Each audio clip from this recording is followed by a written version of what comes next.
দেখেছি আলামিন মিশন তৈরি করা হয়েছে এখানে। আজকে অনেক ৭৫টা শাখা। এই শুরু হয়েছিল তখন একটা ছোট্ট মাদ্রাসায়, আপনারা অনেকে জানেন। সেখানে যখন আমরা ঢুকলাম, আজকে 25টা শাখা নয় ৭৫টা শাখা হয়েছে।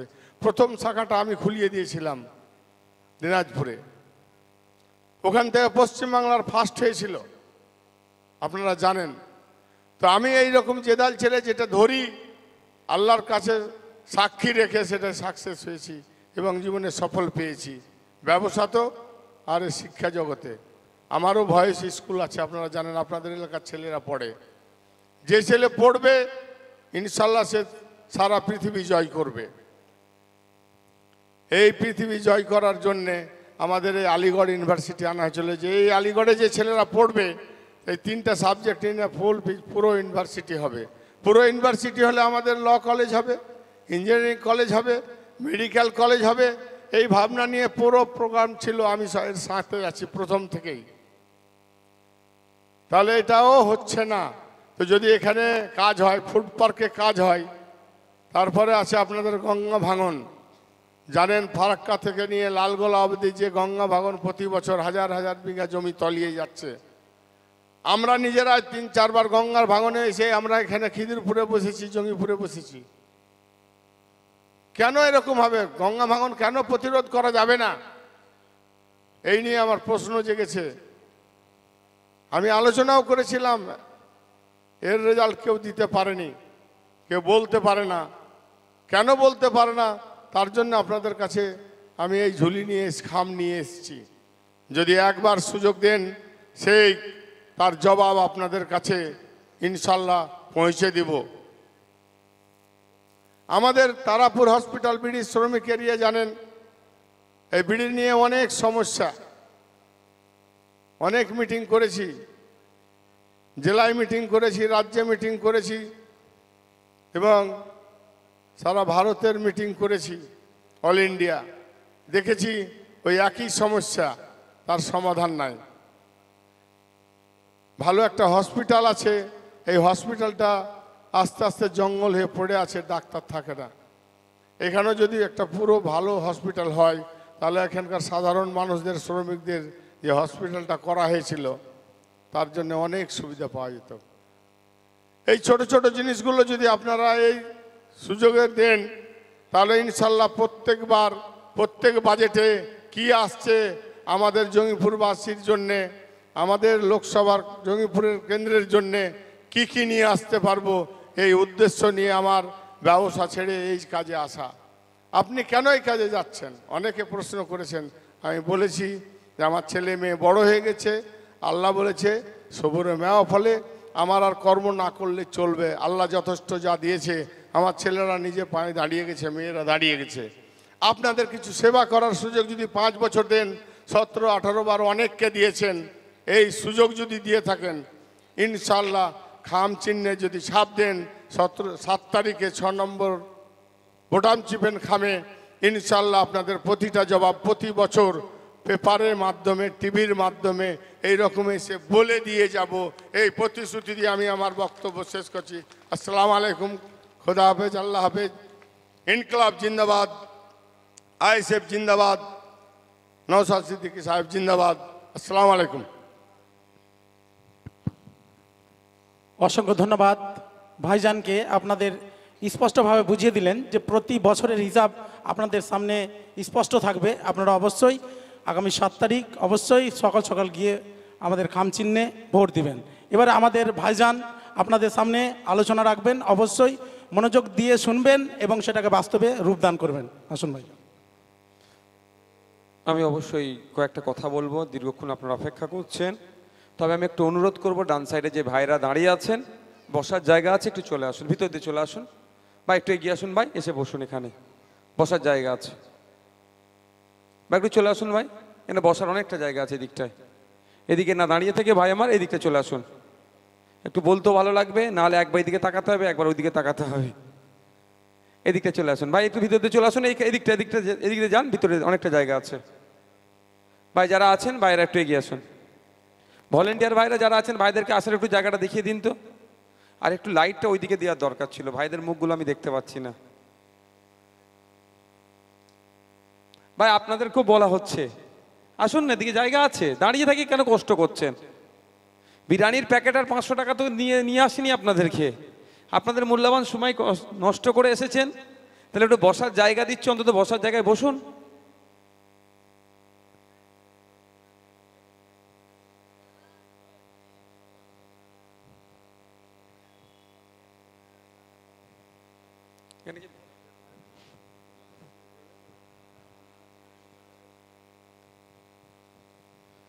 আপনারা নিশ্চিতভাবে অবগত আছেন, ইন্ডিয়ান সেকুলার ফ্রন্টের পক্ষ থেকে খামচিহ্নর মনোনীত প্রার্থী বিশিষ্ট সমাজসেবী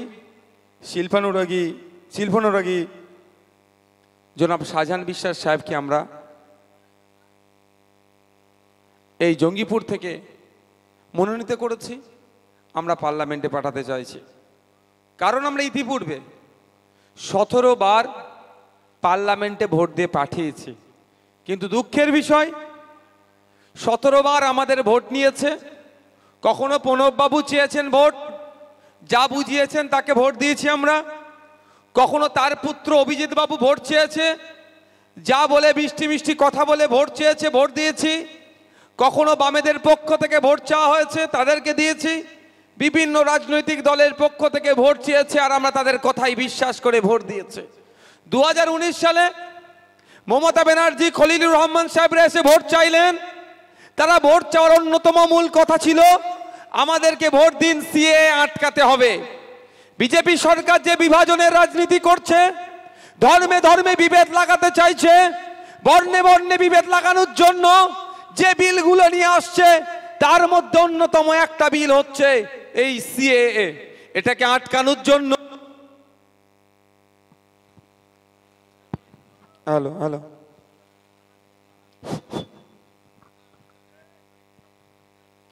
এটাকে আটকানোর জন্য আপনাদের কাছ থেকে ভোট চেয়েছিল খলিলুর রহমান সাহেবেরা।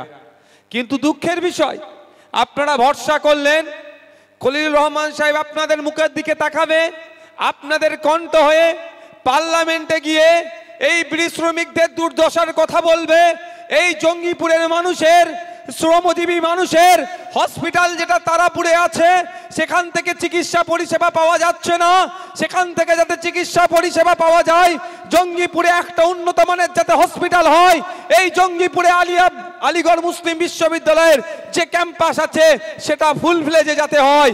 এক কথায় এই জঙ্গিপুরের মানুষের যাতে চাওয়া পাওয়া অভাব অভিযোগগুলো পার্লামেন্টে তুলে ধরে, আপনাদের সমস্যাগুলো পার্লামেন্টে তুলে ধরে যাতে সমাধান হয়, তার কথাই ভরসা করে, সেই কথাতে আস্থা রেখে আপনি জঙ্গিপুরের থেকে খলিলুর রহমান সাহেবকে পার্লামেন্টে পাঠালেন।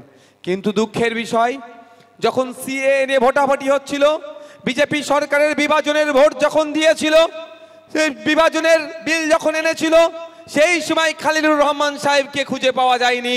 তিনি ভোটাভুটিতে অংশগ্রহণ না করে বকলমে বিজেপির সুবিধা করে দিলেন।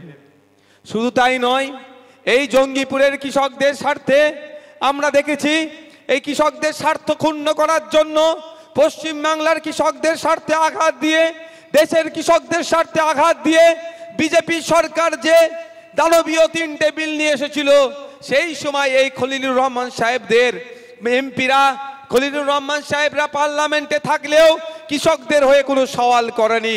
কৃষক বন্ধুরা যখন তাদের স্বার্থে আঘাত লেগেছে, এই মর্মে বিজেপি সরকারের বিরোধিতা করছিল, বিরোধিতা করতে করতে ভারত বন্ধের ডাক দিয়েছিল। কিন্তু দুঃখের বিষয়, আমরা কৃষক বন্ধুদের ডাকে সাড়া দিয়ে, তাদের সহমর্মিতা জানিয়ে, তাদেরকে সমর্থন জানিয়ে যখন ভারত বন্ধে সামিল হওয়ার জন্য রাস্তায় নেমেছিলাম, এই খলিলুর রহমান সাহেবদের কিছু গণ্য মস্তান, কিছু পুলিশকে দিয়ে বিজেপির বিরুদ্ধে আন্দোলনকেও এরা হতে দেয়নি। আমরা কৃষক, আমরা ভোট দিয়ে পাঠিয়েছিলাম আমাদের হয়ে খলিলুর রহমান সাহেব কথা বলবে বলে পার্লামেন্টে, কিন্তু তার উল্টো কি দেখলাম, আমাদের বিরুদ্ধে বিল যখন পাস করছে বিজেপি, তার বিরোধিতা করা তো দূরের কথা, বিজেপির বিরুদ্ধে আমরা যখন ভারত বন্ধের ডাক দিলাম, বিজেপি সরকারের বিরুদ্ধে ডাক দিলাম, আর মমতা ব্যানার্জি সরকার আল খলিলুর রহমান সাহেবদের বুকে চিনচিন করছিল, ভারত বন্ধকে বাংলাতে সফল হতে দেয়নি। তাই কৃষক বন্ধুদের বলবো, এই পশ্চিম বাংলার এই জঙ্গিপুরের কৃষক বন্ধুদের বলবো, আসুন, এগিয়ে আসুন, তৈরি হন। ওই দিনটার কথা ভুলবেন না, ওই সময় কথা ভুলবেন না। কৃষক বন্ধুরা লাগাতার বিজেপির বিরুদ্ধে আন্দোলন করতে গিয়ে প্রায় 1000 কৃষক শহীদ হয়েছে। তাই সময় এসেছে আগামী 7 তারিখে এই জঙ্গিপুর থেকে বিজেপির বিরুদ্ধে ভোট দিতে হবে, তৃণমূলের বিরুদ্ধে ভোট দিতে হবে। তাদেরকে বুঝিয়ে দিতে হবে যে কৃষকদেরকে তোমরা শহীদ করেছো, আমরা কৃষক এই বিজেপির বিরুদ্ধে ভোট দেব। আর পশ্চিম বাংলায় বিজেপিকে যারা জায়গা করে দিচ্ছে, এই তৃণমূলের বিরুদ্ধেও ভোট দেব। হবে তো ভাই নাকি? আপনারা তো নিউড়ে যাচ্ছেন কেন বলুন তো? রেসপন্স নাই কেন? অসুবিধা লাগছে শুনতে নাকি? হানা কিছু বলুন, শুনতে যদি খারাপ লাগে বলেন, বন্ধ করে দিচ্ছি। তাহলে চুপচাপ আছেন কেন? না বললে তৃণমূলের লোক মারবে, বলুন না। এত ভীতু মুর্শিদাবাদের জঙ্গিপুরের লোক নাকি? মুখ দেখাবার ভয়ে নাকি সাইডে লুকোচ্ছে, দেখুন না। এত ভীতু হয়ে যাচ্ছেন। আপনাদেরকে একটা দায়িত্ব নিয়ে বলি, আইএসএফ এর ছায়াতলে আসুন, প্রশাসন বন্ধুদেরকে সহযোগিতা করুন। মিথ্যা মামলা দিলে রাত্রিরে আপনাকে যদি পুলিশ ধরে নিয়ে যায়, সকালে আপনাকে কোর্টে তোলার আগে আইএসএফ আপনাদের জন্য উকিল রেডি করে রাখবে আপনাদের জামিনের জন্য। তো ভয় পাওয়ার কি আছে? অন্ধকারে গিয়ে মুখ লুকোচ্ছেন কেন? আর কতদিন মুখ লুকাবেন? 75 বছর ধরে তো মুখ লুকিয়েছেন, 75 বছর ধরে তো ভয় পেয়েছেন। আর এমন ভয় দেখিয়ে দিয়েছে, তৃণমূল সামনে আপনার বিজেপিকে এনে দাঁড় করিয়েছে। কিছু বললেই বলছে নাকি বিজেপি এসে যাবে। কিছু আপনি বলছেন আমার ছেলের চাকরি নাই কেন, বিজেপি চলে আসবে। আমার বাচ্চাটা প্রাইমারি স্কুলে যাচ্ছে, তার টিচার নাই কেন, বিজেপি চলে আসবে। আপনার বাড়ির সন্তানটা ভিন্ন রাজ্যে কাজে যাচ্ছে কেন, আমার রাজ্যে কাজ নাই কেন, বিজেপি চলে আসবে। আপনার রেশন চুরি হয়ে যাচ্ছে, তার বিরুদ্ধে কথা বললে বিজেপি চলে আসবে। সবেতে বলছে বিজেপি চলে আসবে। আপনার সামনে তো দাঁড় করিয়ে দিচ্ছে, বিজেপির ভয় দেখাচ্ছে। এই ভয়টাকে কাটিয়ে উঠতে হবে। যতদিন না এই ভয়টাকে কাটিয়ে উঠতে পারবেন, ততদিন আপনাকে এই ভয় দেখিয়ে ভোট নেবে। এই যে নির্বাচন চলছে, তৃণমূলের কোনো বলার জায়গা আছে যে কারণে আমাকে ভোটটা দাও? বলছে লক্ষ্মীর ভান্ডার দিচ্ছি। মায়েদের বলবো, এখানে মায়েরা উপস্থিত হয়েছেন, 1200 টাকা 1000 টাকা দিচ্ছে, ঠিক কথা, আমি বিরোধিতা করছি না।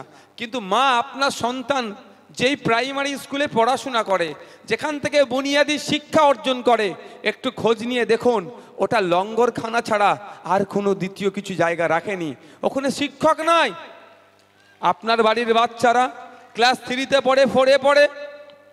যদি আমি মিথ্যা কথা বলি, অসত্য কথা বলি, আজকে বাড়িতে গিয়ে জিজ্ঞাসা করবেন ক্লাস 3-র বাচ্চাটাকে, ক্লাস 4-এর বাচ্চাটাকে, যে সরকারি প্রাইমারি স্কুলে পড়ছে, বাবু ক্লাস 4-এর অঙ্কের গণিতের বইটা খুলে দিয়ে বলবেন, বাবু এই অঙ্কটা একটু করতো। তুই কিসে পড়িস বাবু? বলছে 3-তে। 3 ইংলিশে লিখে দিত। কিসে পড়িস? 4-এ। 4 ইংলিশে লিখতো। তোর নাম, বাড়ির ঠিকানা, তোর কোথায় বাড়ি, টোটালটাই বাপের নাম 1-2 কলম ইংলিশে লিখতো পারবে না। কারণ আমাদের বাড়ির সন্তানগুলোকে মাজা ভেঙে দিচ্ছে। যেখান থেকে বেশ তৈরি হবে সেইটাকে ধ্বংস করছে এই মমতা ব্যানার্জি সরকার। আর সেই মায়ের হাতে শুধু 1000-1200 টাকা ধরিয়ে দিচ্ছে। তাই মায়েদের বলবো, আওয়াজ তুলতে হবে।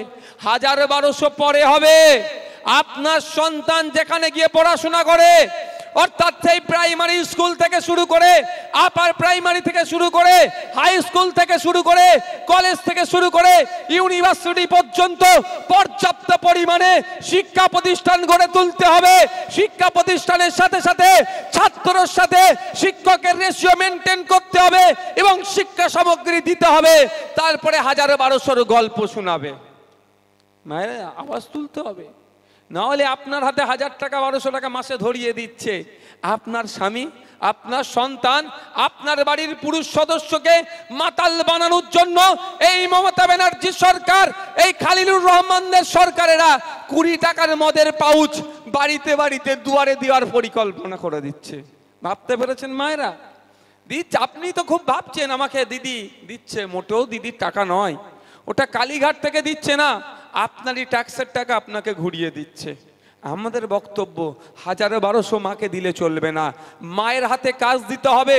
মা কাজ করে মাস গেলে কম করে 5-7 হাজার টাকা যাতে ইনকাম করতে পারে, মা যাতে স্বাবলম্বী হতে পারে, তার ব্যবস্থা সরকারকে করতে হবে। আমাদের বক্তব্য 1000-1200 দিলে চলবে না। মায়ের স্বামীকে তুমি মাতাল বানাচ্ছ, মায়ের সন্তানকে তুমি মাতাল বানাচ্ছ, ওটা হতে দেওয়া যাবে না। 500, 1000, 1200 পরে হবে, আগে মদের দোকানগুলোকে বন্ধ করতে হবে। মায়েরা সাথ দেবেন তো নাকি? মায়ের হাতে 1000 টাকা 1200 টাকা দিয়ে দিচ্ছেন, ভালো কথা, আমি বিরোধিতা করছি না। বিরোধিতা করলে বলবে ভাই আমরা যা পাচ্ছি তাতেও আবার ভাইজান কেটে নেবে বলছে। কিন্তু মায়েদের বলবো, আপনাদের বাড়ির কারো সন্তানের চিকিৎসা পরিষেবা নিতে গেলে কোথায় যেতে হয়? একটু জোরে বলুন। বহরমপুরে গেলে পাওয়া যায়? একটা মেডিকেল কলেজ দিয়েছে এই জেলাতে, 80 লক্ষ প্রায় মানুষ বসবাস করে, 800 সেখানে বেড নাই। 80টা বেড আছে কি সন্দেহ আছে এমার্জেন্সি, বুঝতে পারছেন? কোথায় যেতে হচ্ছে মা? হয় কলকাতায় ছুটতে হবে, আর না হলে 10,000, 12,000, 15,000 আপনার সোনার গহনাটাকে বন্ধক দিয়ে আপনার বাড়ির কোনো সদস্য বা সদস্যার ট্রিটমেন্টের জন্য বেসরকারিতে গিয়ে 15,000, 20,000 বিল করাতে হবে। হচ্ছে তো? তাই মায়েদের বলবো আপনাদেরকে আগে আওয়াজ তুলতে হবে, সাথে সাথে বাপ ভাইদেরকেও আওয়াজ তুলতে হবে।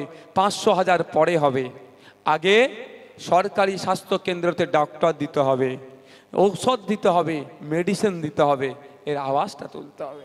বন্ধুগণ যারা উপস্থিত হয়েছেন, মাইকের আওয়াজ শুনছেন, একটা এমপির কাজ কি আপনাদেরকে জানতে হবে। শুধুমাত্র ভোটের সময় আসলো, মিষ্টি মিষ্টি কথা বললো, ভোট নিল আর 5 বছর গায়েব হয়ে গেল, এটা নয়। একটা এমপির কাজ হচ্ছে তার নির্বাচনী ক্ষেত্রে, এই জঙ্গিপুরে প্রায় 16 লক্ষের অধিক ভোটার আছে, 22-23 লক্ষ মানুষ আছে, 25 লক্ষ মানুষ আছে। এই 25 লক্ষ মানুষের কি চাওয়া পাওয়া, কি অভাব অভিযোগ আছে, এইগুলোকে জানতে হবে, সেগুলোকে নোট করতে হবে। নোট করে গিয়ে পার্লামেন্টে গিয়ে যেই সরকারে থাকুক না কেন, স্পিকার স্যারের মাধ্যমে কনসার্ন ডিপার্টমেন্টাল মিনিস্টারকে সেই বিষয়ে জানাতে হবে। যেমন আপনাদের বলি, আপনাদের এখানে একটা অন্যতম গুরুত্বপূর্ণ সমস্যা হচ্ছে গঙ্গা ভাঙন বা নদী ভাঙন। ওটা দেশের আইনসভার মধ্যে যেখানে আইন তৈরি হয়, আইনটা কাদের জন্য তৈরি হয়? ওই মমতা ব্যানার্জি, অভিষেক ব্যানার্জিকে বাঁচানোর জন্য আইন তৈরি নয়, আপনার আমার জনগণের স্বার্থে আইন তৈরি হয়। ওই আদানি আম্বানি কর্পোরেটদের জন্য আইন নয়।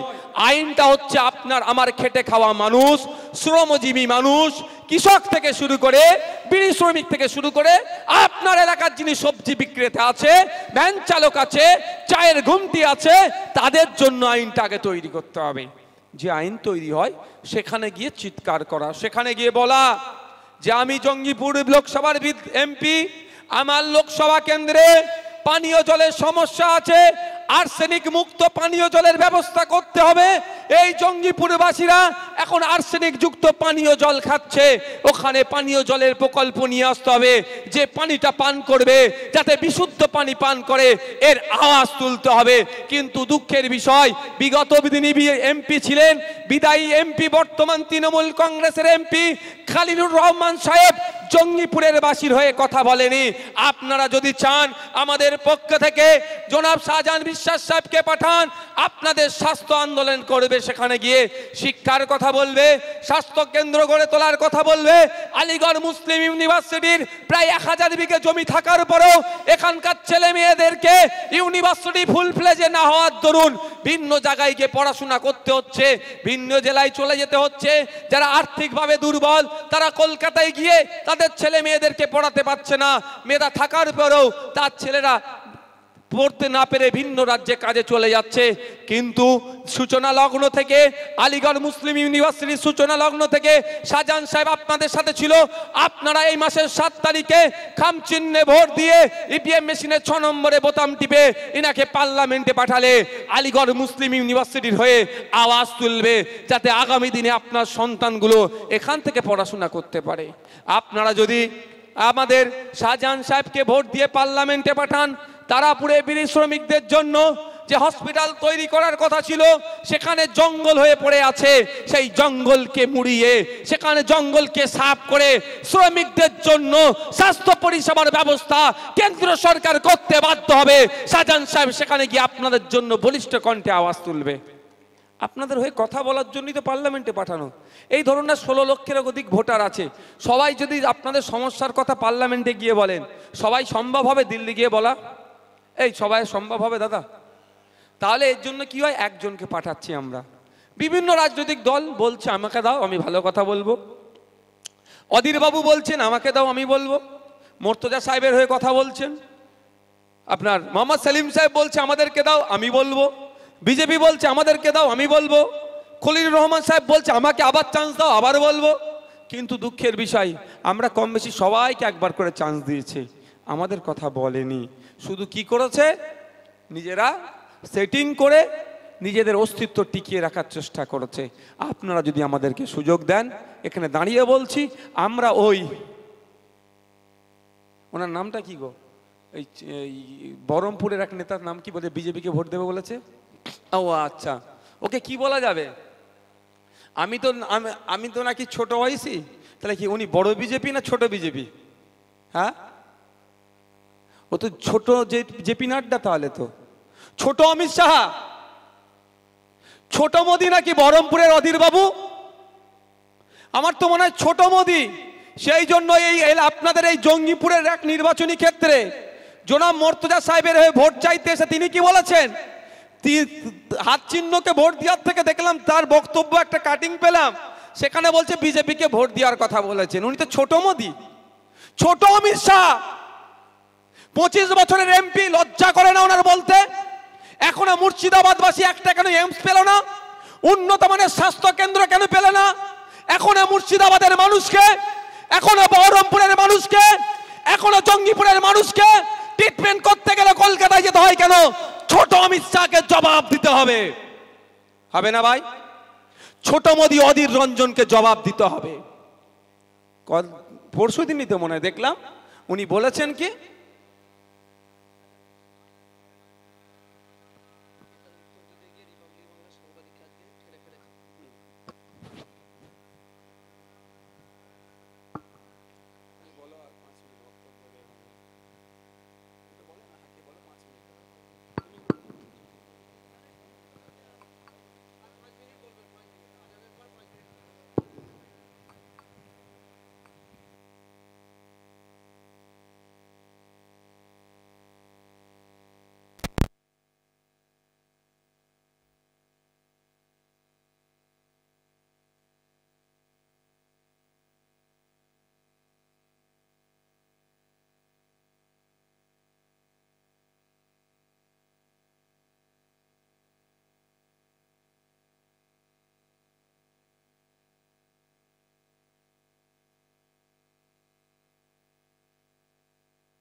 হ্যালো, যেটা বলছিলাম, আমরা সবাই বিজেপির বিরোধিতা করব, আমরা তৃণমূলের এই দুর্নীতির বিরোধিতা করব, কিন্তু অধীরবাবুর বক্তব্য শুনে তো আমি অবাক হয়ে গেলাম।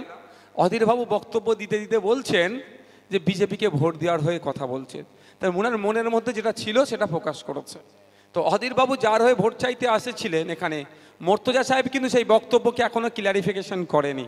তারপরে মনের মধ্যে মর্তুজা সাহেবও কিন্তু ওই অমিত শাহ দিকে বিজেপির দিকে টান নিয়ে হয়তো বসে থাকতে পারে। তাই বলবো, সজাগ হন, সতর্ক হন, ভোটটাকে নষ্ট আপনারা করবেন না। আপনাদের কাছে অনুরোধ করছি, আপনাদের ছেলেদের ভবিষ্যতের কথা ভেবে, আপনাদের ভবিষ্যতের কথা ভেবে মূল্যবান ভোটটা এদিকে ওদিকে না দিয়ে খামচিহ্নের পক্ষে দিয়ে খামচিহ্নকে পার্লামেন্টে পাঠান। 1 বছরে 5 কোটি টাকা উন্নয়নের জন্য আসে, 5 বছরে 25 কোটি টাকা আসে। সেই টাকাটা খামের মধ্যে করে, ইনি বলেছেন আগামী দিনে খামের মধ্যে করে বাড়িতে বাড়িতে পৌঁছে দেবে যে কোথায় কিভাবে খরচ হচ্ছে। আপনাদেরকে নিয়ে আমরা কাজ করব। ধরুন না এখানে কোনো একটা প্রজেক্ট চলছে, আপনাদেরকে তো সাথে নেয় না, সাধারণ মানুষকে তো নেয় না। কারণ নেয় না কেন? তাদেরকে জানাই না কেন? মালটা কাটমানি খাওয়ার সুবিধা হয়ে যাবে। আপনাদের বলে রাখি, আমরা আপনারা আমাদের সুযোগ দিলে এখানে যে মানুষের যে ডেভেলপমেন্টের জন্য যে কাজটা আমরা করব, একটা মনিটরিং কমিটি থাকবে। সেই মনিটরিং কমিটিতে কারা থাকবে? আর 5টা যেমন রাজনৈতিক দলের লোকেদেরকে রাখবো, সাথে সাথে এলাকার সাধারণ মানুষকেও রাখবো। তারা দেখে নেবে যে 3 লাখ টাকার প্রজেক্ট হচ্ছে কি 5 লাখ টাকার একটা প্রজেক্ট চলছে কি 1 লাখ টাকার একটা প্রজেক্ট হচ্ছে, এই 1 লাখ টাকাটা কাজ হচ্ছে না ওখান থেকে কাটমানি চলে যাচ্ছে। আপনারা কি করবেন? সেটাকে দাঁড়িয়ে থেকে দেখে নেবেন। কোনো কাটমানি আমরা খেতে দেব না, আপনাদের মাথায় থাকা দরকার। কারণ আমরা আপনাদের বলি, আমরা দেখেছি তো বিগত দিনে, আমি নিজে একজন বিধায়ক, আমি জানতাম না এর মধ্যে কিভাবে কাটমানি হয়। আমার ল্যাডের যে টাকাটা খরচ করার জন্য বিভিন্ন সংস্থার সাথে কথা বলেছি। এক সংস্থা আমাকে বলেছে যে ভাইজান, সংস্থা যিনি দায়িত্ব আছে যে আপনার জন্য কত পার্সেন্টেজ রাখবো। আমি তো অবাক হয়ে গেছিলাম, আমি জিজ্ঞাসা করলাম কি বলছেন, তখন আমি বুঝতে পারিনি। দ্বিতীয়বার বলছে, আমি তখনও জিজ্ঞাসা করছি একটু খুলে বলুন তো কি হয়েছে। বলছে ভাইজান, এই যে ল্যাডের টাকাগুলো অর্থাৎ এমএলএ কোটায় যে টাকাগুলো খরচের জন্য আসে, এইটা আমরা যারা বিভিন্ন এমএলএদের খরচ করি, তবে সবাই নয়, তবে ম্যাক্সিমাম এমএলএ কেউ 30%, কেউ 20% টাকা এখান থেকে তাদের ফেরত দিতে হয়। 1 লাখ টাকার কাজ করলে কারো 30,000, কাউকে 20,000 টাকা আবার ফেরত দিতে হয়। তো আপনার জন্য কত টাকা ফেরত দেবো বলুন? আমি তো অবাক। আমি তাকে বলেছিলাম এটা আমার বাবার টাকা নয়, এটা জনগণের ট্যাক্সের টাকা, আমার 1 পয়সা লাগবে না। প্রয়োজনে বলুন, যদি নিজের গাঁট থেকে কিছু দিতে হয় সেটা দেবো, কাজটা যেন ভুল নয়, কাজটা সঠিক হয়। তাই আপনাদের এখানে বলবো, আপনারা যদি আমাদেরকে ভোট দিয়ে পার্লামেন্টে পাঠান, 1 বছরে 5 কোটি টাকা, 5 বছরে 25 কোটি টাকা শুধু